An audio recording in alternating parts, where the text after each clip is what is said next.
To start off today's show, something that we always love to do here on the Full Court Press is we like to, recognize and shine a spotlight on greatness. And as part of that, we're very fortunate to be joined by Ridgeline boys soccer head coach Richard Alexander. Ridgeline, their boys soccer team, just completed a 16-2 season that included a Region 11 title and a 4-3 win over Murray in the state championship game. It's Ridgeline's third title in school history. Very glad to have you on, Richard. Thank you. Glad to be here. So I guess just kind of want to start asking, when you're at the beginning of the season. Now, Ridgeline, they've had a really good run of soccer. I know you've been a part of that both as an assistant and a head coach. What do you think of the beginning of the season? Do the players envision themselves, you coaches and players envision maybe a title run, or at that point in the season, is there kind of not time to be having those thoughts? No, I feel like at the beginning of the season, envisioning a title is something that you should do. You should vision yourself getting to that moment and then putting down the details of how you can meet the goals to eventually get to that point. So I think it's a good thing to bring that up at the beginning of the season, but not focus on it throughout. When you, I've always found it interesting with spring sports, how you put a team together, how you do tryouts, and how you even, especially those that, all spring sports except for boys volleyball are outside sports. But you have to start working on putting the team together when there's still a lot of snow on the ground and it's cold. So how do you go through that and start to determine, what do I have available? Certainly you'd have some idea from returning players you would suspect should be on your roster from one year to the next. But working on the early stages of that, I've always found that interesting on how spring sports teams in the Cache Valley try to navigate that when you're trying to put something together when outside conditions are not ideal. So the off season is very important for spring sports because, especially for soccer, where there's snow on the ground still for the beginning portion. So the off season is in the fall and leading up until the winter months. Having to open field sessions really helps out. Kind of show us that, have the boys showcase their skills to us a little bit there, and then the Hansen Family Complex is really good at accommodating us in their indoor facility there. So we're able to do a lot of training there while the snow's on the ground, so we can get the best judgments on what players we should keep. Is there any envy from the boys' teams for the girls' teams who get to play in the fall when, at least maybe in the beginning, it's still sort of warm for their season? Oh, absolutely. It's so much nicer for the girls. They don't have to deal with the snow. Maybe later at the end of the season they might get a little cold, but the boys' season, it's pretty rough some years. Some years it's pretty cold and it lasts. So we were very fortunate this year that it didn't stick around very much, and them pushing back our schedule 2 or 3 weeks this year really helped out a lot. Yeah, I remember, was it I guess last year there were a lot of people comparing it to a second COVID.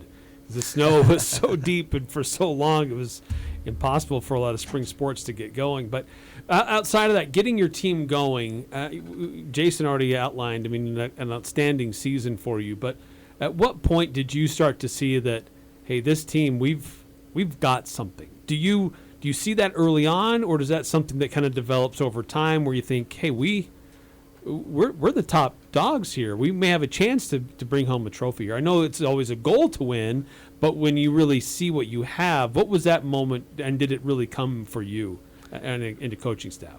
So that moment came for us our first training after team selection. We knew that bringing a bunch of boys from different club teams onto one program and trying to get them to mesh together is always a hard thing to do, but seeing how quickly they meshed and seeing the individual skills that each player possessed, we knew that if we were to put the right game plan together, that we could get these guys competing at the highest level. So it really helps when you have some really skilled players coming into the program, and those players returning every year. So it's been really good to see. So I want to ask about maybe Region 11 specifically a bit later, but one thing kind of on the theme of figuring out what this team had. one thing I noticed is that in the first kind of round of Region 11 play, those first 5 games where you play every team that first time, you guys went 3-2. You had I think it was like a 13-5 goal differential, which by no means is bad. Right. But your second run through kind of makes it look bad because second round you go 5-0, and I think I wrote it down here. I think it was like a plus 19 goal differential. Yep. So you guys made your first run through look bad by kind of how well you played in that second. Like, how much did that, run there help you build momentum? Obviously, it won your region title, but I imagine it helped you, kind of springboard into the playoffs. Losing games early is a great thing, and I've always said that. I think it's not a bad thing to. Going undefeated obviously that would be an amazing accomplishment, but there's a lot of lessons that you can learn losing early in the season, and these boys really came together on those 2 losses in the first round, and what you saw in the second was just their determination, their grit, and their hard work that they put into every training after the first half of the season, and so that's kind of what willed them to their 9-game win streak onto the final. Yeah, because after that Logan game, was there anything about that Logan game that maybe, I guess, fit something into place? Because after that, you didn't lose. Right. And it was kind of a brutal loss that you guys took at Logan. Was it just they figured out after that, or was there anything in the Logan game that made you guys just like spur you on? We're not going to lose again. No, that was the turning point for the season for us. We had a big meeting with our varsity guys, and we really went over some goals and some expectations from not only players but from coaches as well. There was really a lot of really good open communication between players and coaches on what we wanted out of the rest of the season, and not losing a game going forward was one of our top goals for sure. Yeah, because I guess, were you guys 1-2 or 2-2 at region play at that point? Because you'd have been kind of, because of those 2 losses, you would have been a little further down in the Region 11 standings, but then obviously you rocket back up after that one. So let's see, we play. I don't know. I'm not sure what the order was. I know we lost to Green Canyon first. As Green Canyon, then I think you won a game, and then we won. I think you beat Mountain Hey, Crest. you lost to Green Canyon, beat Mountain Crest and Bear River and Skyview. There it is. Before you played. Okay. I don't think we ever went even like 500. I don't think we ever did. So. Okay, so I guess I just had that off then. So, but I guess after that you undefeated the rest of the way. Wasn't easy though. I mean, you had some pretty dramatic finishes, especially when you get into the playoffs. Goals scored in the final seconds for some of these games. Very close finishes, and I guess maybe speak to the mettle of your team to stay in there, to stay competitive, to keep fighting and pressing, even till the very end, and to be able to still compete, even though it's a high-pressure situation. So a big thing after our loss was owning that feeling of we kind of blew that Logan game, and visualizing going forward what it's going to take to grind out these close games, and what it's going to take to not continue to lose those tight battles. So a big thing for the team was just eye on the prize, visualize winning the game, visualize how you're going to help your team, and keep that in the front of your mind. Don't let the doubt creep in. So certainly the biggest clutch moment you guys had was in that final game. Yes. I want to walk you through. Of course, we had it on radio, and I want to play that recording just to kind of remind our listeners, what that moment was. Maybe you can relive it a little bit and tell us about it. So this is the moment in the championship game, a go-ahead goal for Ridgeline. It was a dramatic finish for both of these teams on Tuesday. It's going to be another one today.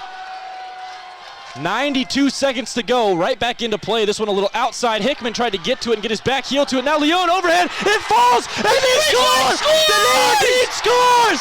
It falls for Dean, and he puts it in. Ridgeline up 4-3. A minute 24 to play. Miguel Gustav, So as you kind of listen back to that, I mean, obviously you were there watching it live. I guess just walk us through your perspective of that moment. A go-ahead goal ended up being the game-winning goal.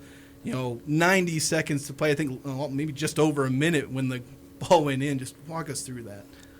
I mean, look at the determination from the boys had. From the corner kick, goes off Tate's back, jumps up in the air, hits it off his back, gets knocked over.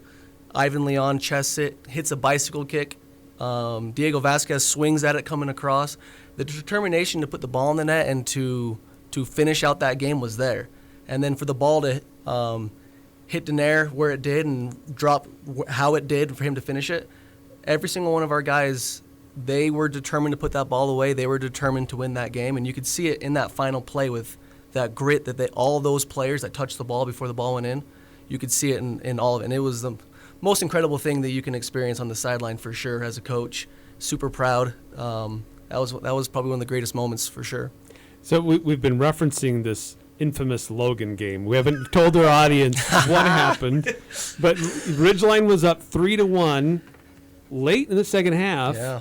and Logan comes back and wins the game. Yeah, they scored 3 goals in 5 minutes. Yeah, nuts. 8 minutes to go in the game. And then in the championship game, once again, Ridgeline has a 3-1 lead over Murray, and they start scoring some goals Yep. and make it tight. And it's like, oh no, here we go again. But we just heard it didn't happen that way. But what was it? I mean, was there starting to be some concern on the sidelines? Like, oh no, here we go again. We've got this 2-goal lead and we're giving it up. Or did you just feel like, you know what? We know we've been there. We've done that. We know what we need to do to get out of this. And I've spoke to this point a lot. When we were down, or when Logan came and tied us 3-3, there was a lot of doubt in my mind, in my heart, and I was feeling like, oh shoot, like these guys are not able to turn it around, to get that momentum back. We're going to lose this game. There was a lot of that was going on in my mind. But I can say firmly that in the final, when Murray tied us, I had a very calm, relaxed feeling that came over me. And our captain, Tate Hickman, got rotated back in the game, and he got the team together, and he quickly said some words to the team, and you saw the momentum shift, and things were going our way from there. And we all felt on the sideline, we're going to win this game. It's just a matter of when, whether we go into overtime, which we haven't gone into this season. But we knew we were going to win the game. It was that feeling that we all had on the sideline. We felt very calm, to be honest. Do you feel like that was basically you would learn from that and you'd moved on from that? It's like, that's not who we are. Yes. You're going to win that game. Yes, absolutely. That's 100% a great explanation on kind of the feeling that we had on the side. You talked about building a team. But certainly you've had some outstanding performers this year and guys that have been there with you for a little while. Your graduating seniors, I don't know if you maybe take a minute to talk about them and their impact on your team and your team's success. So our seniors have been a part of 6 trophies now for Ridgeline. So when you have that being one their freshman year when they won state, and then the next year they were the runner-up in state, got second place. And then that year as well, with that year, we won region. The next year we won region, and then this year winning region and state. These guys have been in a lot of championship settings. There's a lot of championship settings that happen in those 4 years for them. So for them to have that experience and to have that career in high school that they had, it was very impactful. It was pretty crucial to have those guys out in the field and to be able to go out there and cap off their, I don't even know the word, to cap off their like super special career that they've had. It's quite an accomplishment to be able to do what they've done. So soccer's obviously been a really big strength. I mean, for the boys and for the girls. Like looking back, I was looking back at the state titles. A lot of them from Region 11, like back to 2017. Ridgeline won it. Skyview won it in 2019. You guys, Ridgeline won it again in 2021. Green Canyon last year. You guys this year. Mm-hmm. I think. Now, granted, 4A has been kind of one or the other with Northern Utah and Southern Utah for a little bit. But I mean, even this year it was 2 Region 11 teams in the semifinals. Like, feels like this is just a great place for soccer. Again, both boys and girls. Just always seems to be a championship game involving one of these Cache Valley teams. And it didn't used to always be that way. And so to be a part of Cache Valley sports, especially the soccer teams, being able to play in these big games every single year, it's quite a transition that I feel like the Valley's had, and it's been a really positive thing. I've been, like I've said before as well, it was an honor to play Green Canyon in the semifinal. To play any of the Valley teams in the playoffs, especially in the semifinal, guaranteeing a Valley team in the final, that's special to be able to know that we've knocked off everyone that we needed to knock off, and it's our region playing each other. I love that. I guess also to the point where you kind of alluded to this earlier too, but just the state of soccer in this area, northern Utah generally, but the youth programs that prepare these athletes to get to the level where they can then compete for state championships when they arrive at the high school level. What kind of, I guess, do you play a role in that as a high school coach, or what do you observe that's going on with youth soccer, club soccer, that gets these players ready to be able to win state championships? Well, youth soccer, like I said, like when I was growing up, youth soccer in the Valley, it's a parent coach, and there's a lot of that, and there's a lot of individual teams, not a club necessarily. We got a few big clubs in the Valley, and with that, you have a lot of amazing coaches, licensed coaches, and so the level of coaching and training that the boys and the girls are getting in their youth nowadays, it's incredible. It's way more advanced than, like I said, when I played. We didn't have those opportunities as easily accessible as they do now in the Valley. So I feel like a big part of it is those academies, those clubs that are raising these boys and girls and getting them to be the players that they are and to assist them. That's honestly where it comes from.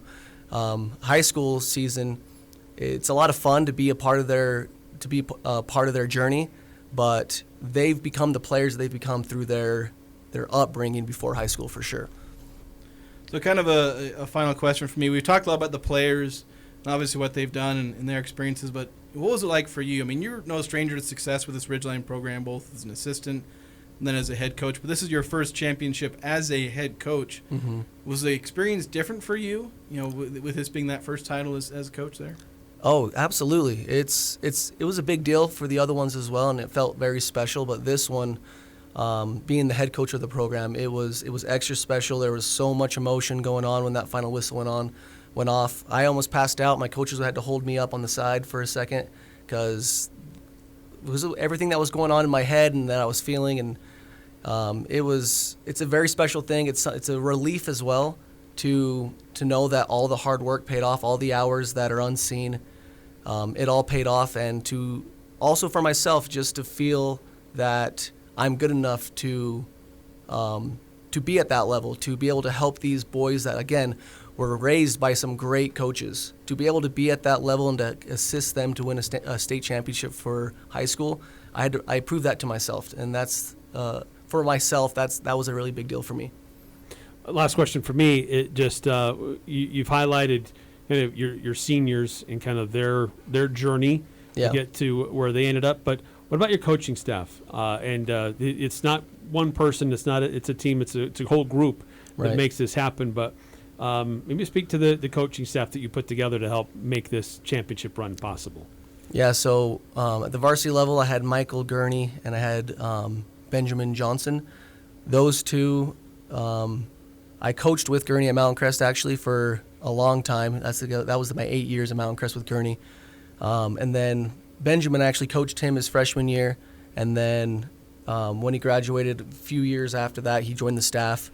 And I just have a really great relationship with him. I feel like with the coaching staff, if you have a friendship, it makes it so much easier to be able to bounce ideas, to not feel like they're going to be offended by any criticism. We could be really open. And the same thing with my assistant coach, my JV coach, ended up being my sister, Juliet Williams, and being able to talk to her every single day at a more intimate level really helped out a lot as well. And so she was able to be blunt with me and help me out. And then trickles all the way down to our sophomore coach with Luke Dustin, and to our keeper coach, Diego Useche. They all have a huge impact on the team because the program, it's not just the varsity team. It starts at the bottom and it works all the way up. And those guys are getting trainings from these guys every year. And so we all run the same, how we coach, and so the boys through the years are learning exactly what's expected of them, and it's the coaches, it's my assistants that really make that happen for me. That's awesome. And from the bottom all the way to the top, you guys are state champions. So thank you. Congratulations once again for Richard Alexander, Ridgeline boys soccer head coach. state champions for the third time in a relatively short existence for Ridgeline. So obviously a lot of good things going on there at Ridgeline. Now we're going to go ahead and take a break. We come back, we'll have Utah State updates for both football and basketball.